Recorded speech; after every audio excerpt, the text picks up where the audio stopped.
आज आपण एका खूप कॉमनली विचारल्या जाणाऱ्या प्रश्नाबद्दल बोलणार आहोत आणि तो प्रश्न म्हणजे जिममध्ये जाऊन व्यायाम केल्यानंतरच आपल्याला वेट लॉस करता येतो का?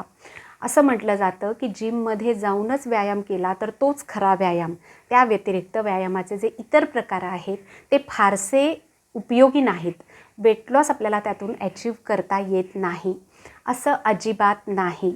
सूर्यनमस्कार करणं, योगा करणं, ब्रिस्क वॉक म्हणजे भरभर चालणं, जॉगिंग करणं, सायकलिंग करणं, झुंबा, ॲरोबिक्स, स्विमिंग, सायकलिंग हे सुद्धा व्यायामाचे उत्तम प्रकार आहेत.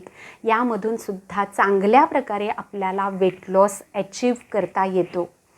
व्यायामामधली सगळ्यात महत्त्वाची गोष्ट म्हणजे त्यामधली कन्सिस्टन्सी, त्यामधला नियमितपणा. जर तुम्ही जिमला जात असाल आणि आठवड्यातले 2च दिवस जर तुम्ही जात असाल आणि उरलेले दिवस जर सुट्टी घेत असाल किंवा फारसा फिजिकल ॲक्टिव्हिटी तुमची या दरम्यान राहत नसेल, तर अशा प्रकारच्या व्यायामाचा आपल्या वेट लॉसला कुठलाही फायदा होत नाही. कुठलाही व्यायाम प्रकार तुम्ही तुमच्यासाठी निवडू शकता, पण तो व्यायाम प्रकार असा असायला हवा की जो तुम्हाला नियमितपणे करता येईल. कन्सिस्टन्सी त्याची तुम्ही व्यवस्थित ठेवू शकलात, नियमितपणा त्यातला जर व्यवस्थितपणे राखू शकलात, तर या प्रकारच्या व्यायामांमधून सुद्धा आपल्याला चांगल्या प्रकारे आपला वेट लॉस साध्य करता येतो.